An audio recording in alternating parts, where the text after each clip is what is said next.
for you today. Join me at the wonderful Rustics Pond for a short session, and we're going to be fishing the bread feeder today.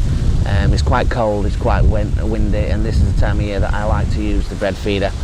So join me in the preparation, and then we'll come and have a look at how we put the rig together, and then hopefully we'll catch some fish. Right guys, I'm going to show you how easy the bait preparation is. So for the feed bait, you're not allowed ground bait at Rustics, so this is another reason why I fish this in the winter months, as it's not ground bait. People might say, yeah, it's ground bait, but she lets you fish with bread and things like that, and it's literally just pure bread. There's no ground bait base or anything like that. So technically it's ground baiting, but it's only bread, and she allows that. So she allows paste as well, which I can't get my head around. So it's nice and simple.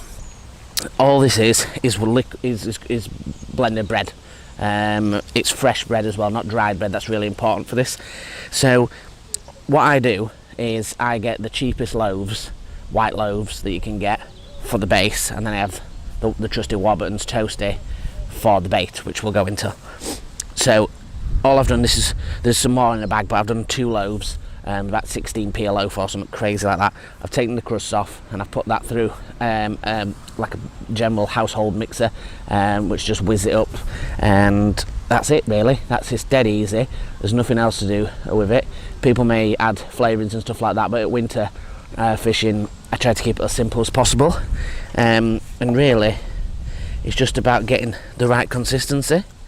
So what you want to do is you want it wetted down enough that it's going to stick in the feeder for the cast, and it's not going to drop straight out. If it's too wet, it'll drop straight out.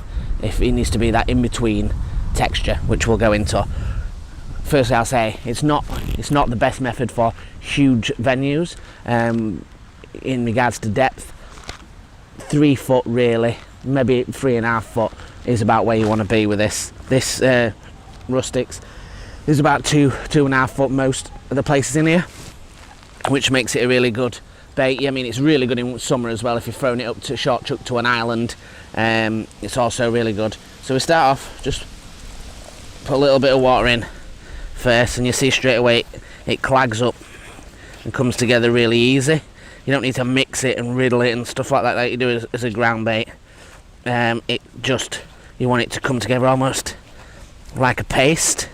See, it's starting to come together now. You just need a touch more water.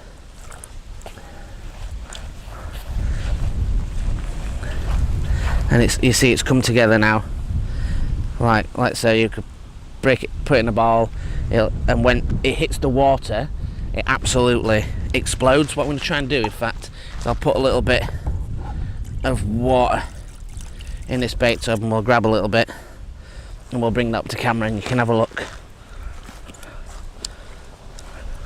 So what you want to do is, you can see straight away it's into pieces. It's quite difficult to show you. It's into pieces. Tip it this way. Try and get the camera on it. But you can see it's all broken up into individual pieces, and it's dissolved completely. And that's really what you need to be looking for. Let's get back on the box and we'll continue and see if we can have some fish. Right guys, so as you can see, this is a piece of Warburton's toasty. All I've done is cut the crust off, and then I've rolled it out in a rolling pin. You can see it's really thin and compressed, and what's going to happen is in the water it's going to expand, and that's obviously what gives you your nice popped up bread. So as you can see, just a standard punch. This one can do meat, it can do bread, it can do whatever. This is about an 8mm, and normally if I'm fishing for carp in the winter, I go 2 or 3 of these punches, but not today. I'm just going to start off with 1 because I'm expecting sort of silvers and things like that. But you quickly just punch it, knock it out there, and end up with that nice little compressed punch, which will fluff up in the water. And we're just going to get the hook, and I'll show you how to hook it. Right guys, it's quite simple to hook up. So as normal, you got your quick stop on as you would if you're fishing with corn or meat or other baits. You put your quick stop needle through, as you would normally do, and straight through the centre of the bread punch. Pull out your needle and just pull that punch down to the stop, and there you go, it's on. And the hook's just on the other side of it. It'll swell up and fill. I've left a sort of a millimetre gap left on the hair, so that'll allow it to swell up. The hook point will be showing, and it'll be ready to catch a fish. Right, so today you might see a little bit different than normal. I always tell you to have your rest as low as possible, and mine's quite high up today. Two reasons for that: I'm fishing off the edge of this reed, and I want it to come that way. So I've had to raise it up so then the line goes over the top of the lily pads. So that's first important reason. It's not too bad with the wind. It's quite low, to the bank's low, so it blocks it from the wind. There was no wind actually when we set up, but typically it's now started to get windy. But never mind that. We've obviously got the bait on, and we're just going to put this rest of this bread back in the other side, along with the ones in the packet, and cover it. So that's covered. Now, as I was saying with the bread, it's dead simple in regards to loading the feeders. Now the rig, obviously we've gone through with it being in line. What I tend to do is pull the bead away slightly while I fill up the feeder. We'll just push that into feeder.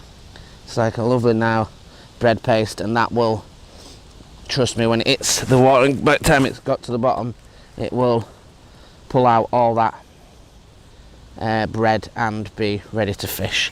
So I've picked a point just off the island, off the corner of the reeds. I've not done any casts yet, so we'll get the first cast in. And winter fishing, it's not an instant method, although it will be for you on the cameras. It won't be for me. Well, you never know.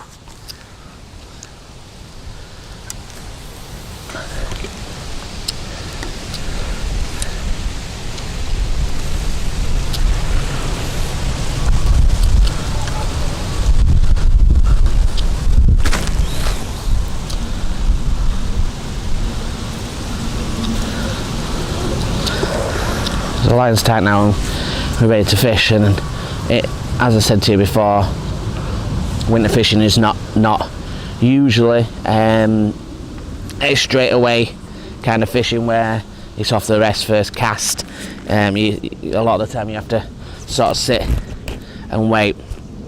Now what we've done with that bit of bread, that'll slightly pop up off the bottom, and what that'll do is it'll hopefully get intercepting fish into the swim.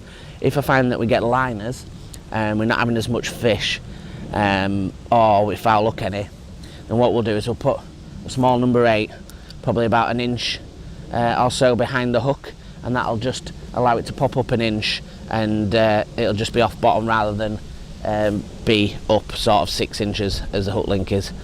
It won't float up 6 inches, to be honest, with one piece of bread on. It'll probably maybe 2 or 3 inches max anyway.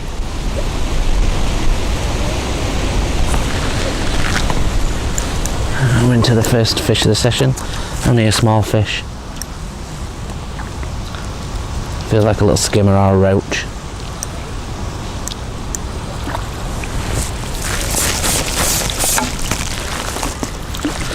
It's a nice little roach to start the session. And this is what we're kind of expecting to start off with, these smaller fish. And maybe later on we'll get a carp, but if not, we'll just enjoy catching silvers, as that's what we usually take on from this time of year. We'll just take this moment to just have a quick look at the rig, and I'll come round with you. So, starting off with a rod, it's a Carp Monster X Preston Innovations feeder rod, and it's 10 foot, and it's coupled up with an Inertia 3000 reel with Daiwa Hypersensor, £6 on there, and then we've got a little Guru 20 gram feeder, and it's a little open end cage feeder, and it's in line. As you can see, when I mean in line, That means it can slide up and down the line with ease. It's not fastened on any sort of paternoster or helicopter rig or anything like that.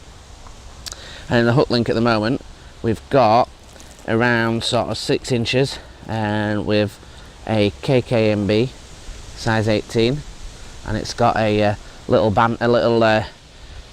quick stop on there, and that's obviously what we're hanging the bread on. So yeah, let's see if there's any carpers around and crack on.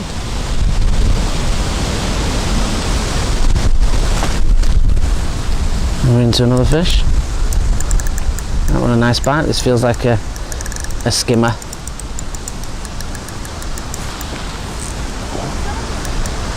Oh, it's a nice little skimmer. And this is what kind of fish we're hoping to catch. A lovely skimmer. And that's the ease as well of having a long landing net handle. As you can see, you could pick that skimmer up a good sort of 3.5-4 meters away, and with ease. It's a lovely fish. Just hooked perfectly in the top lip, and they're the kind of stamp of fish that we wanted to catch. It's getting back.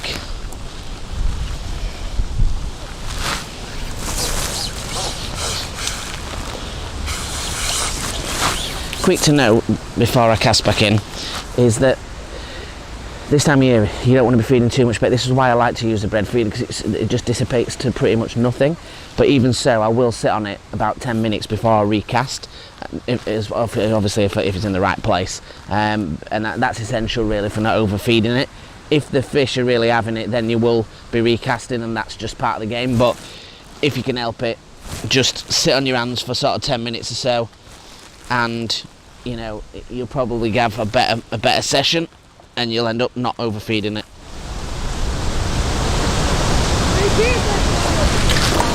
Oh, that's definitely a carp bite.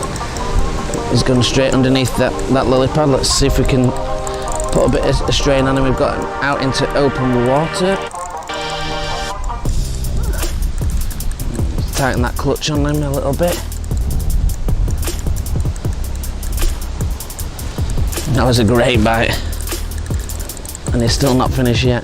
That's definitely a carp bite, and this is the risk we play at the side of lilies. But a fantastic rod like this one, it absorbs all that lunge, and we've managed to get him out. It's only a little carp, but there's always a good chance of catching them when you're fishing this method. Carp love bread, and especially in winter, fishing it a different way of popping it up rather than having it you know, sort of on the surface. And I've done some great weights with fishing it on the bob or fishing it on this bread feeder. And that's a lovely little carp. So he's it up and he's in the nets. That's a lovely fish.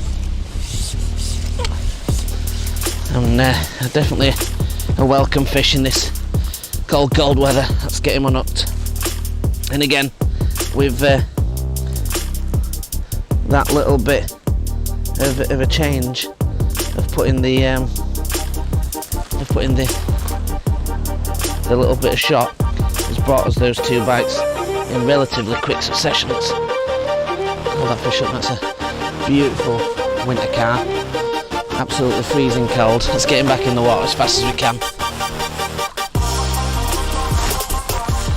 And we'll get back out there and see if we can have another. There's another bite. And this one feels like another skimmer. Lovely bite.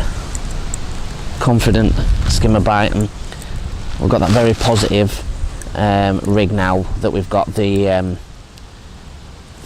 telltale shot that's just holding that rig down. We've had a lot more success with that, and that was obviously the way to go. And again, another nice skimmer, a bit bigger than the last, I think.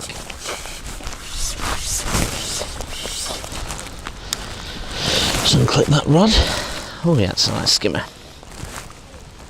Just flip him over. Get that unhooking perfectly hooked in the lip again. These tiny little hooks. It's razor sharp, these KKMB hooks. Just like turn him round and hold him up for you. It's another beautiful skimmer, and as you can see, very lively. I was getting back in the net, but let's get him back in. It's freezing cold out here, and we don't want him to. Right guys, well I hope this video has been helpful to you, and obviously you can see it works really well in winter, and absolutely devastating in summer, and hopefully it'll put a few more fish in the net for you. Join us on the Facebook group, Angling For You. Join us on Instagram, angling_for_you. Like and subscribe guys. Thanks a lot for watching. Tight lines.